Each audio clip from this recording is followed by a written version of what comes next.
So guys, I know this looks like a humble noodle dish, but can I say the flavors, the basil, the chili, the garlic, the whole thing comes together and it is just like a bowl of heaven.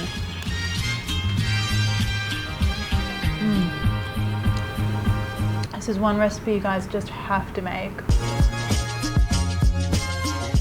There are a couple of key ingredients that make this dish what it is, and number one is the spicy element. So I'm going to use some chilies here, I'm going to use some hot ones, and it really, to me, is one of the defining characters of this dish. It's called Drunken Noodles, Pat Kimao. And you know, there are various stories about why it's called Drunken Noodles. You know, the guy was drunk that made it, or he was hungover when he was eating it. But anyway, I like to think that it's a really good hangover cure. And for me, hangover cures mean spicy chilies. Okay, so we're going with a few different chilies here. Use whatever chilies you've got in your area that are spicy. I've got a mixture of some local Thai chilies here, so I want some of those. And I want some garlic, a fair bit of garlic. Should be garlicky and spicy and herby. That's what this dish is all about. Okay, now whenever I'm starting things off in a mortar and pestle, I always just add a little pinch of salt. That kind of abrasion helps to start breaking down the fibres. Now just be careful here because hangover and chili in the eye do not mix. Luckily I have glasses, so I'm good, but you guys watch out. Now you're just looking for a rough paste, no need to go all fine dining here, and that's what we're looking for. The next key ingredient is basil. Now in Thailand we use what's called bai grapao, and grapao is also known as holy basil or hot basil outside of Thailand. And you can tell you've got the holy basil by looking at the leaves. You've got a little bit of a jagged edge, the leaves are a little bit furry, and you've got a green furry stem. Now this basil has the most amazing flavour. It has this herbal hotness to it. It's really hard to describe it. It's really beautiful. If you can find it or grow it, please do, you will love it. Now the alternative here is to use Thai basil or regular Italian basil. Don't be put off by the basil, guys. It is great to have the holy basil, but I don't want you missing out on this dish. So the next thing we need to do is talk about our pork. Okay, so I'm using pork belly today for a couple of reasons. One is it's just really tasty.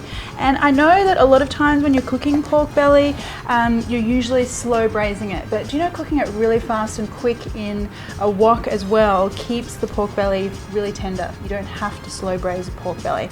So if you get your pork belly and it's got a little bit of skin on it, so I'm just cutting off a portion and I can see there's a bit of skin there. So to take that skin off, I slice in here. And then I'm just going to hold my knife steady, but wiggle the pork. And then you'll find that that skin comes off. And I just want some really nice thin slices of this pork belly.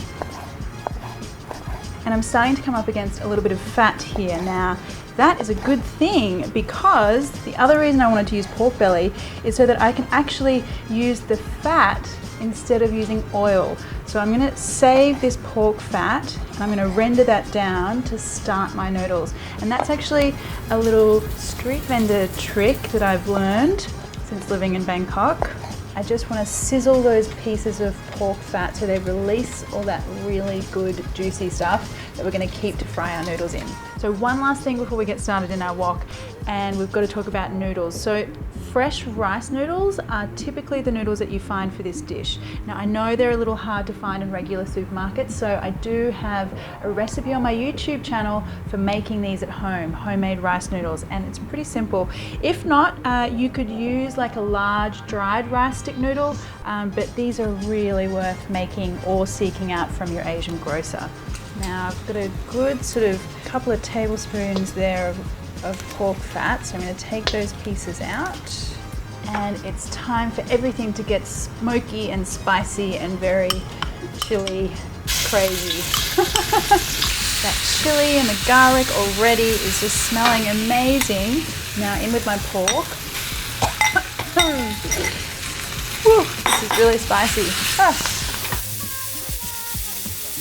Okay, that pork is just about done, so I'm going to add in some greens. I've just got some young Chinese kale, but you can use whatever greens you've got at home.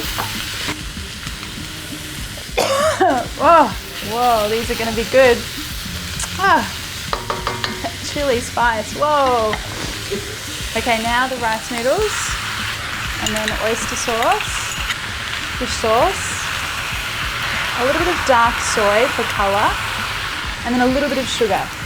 Wow, look at that colour, that is amazing.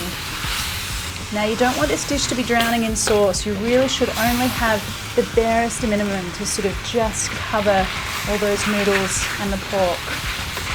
Now everything is looking amazing. The final key ingredient, our basil. Just going to tip that in.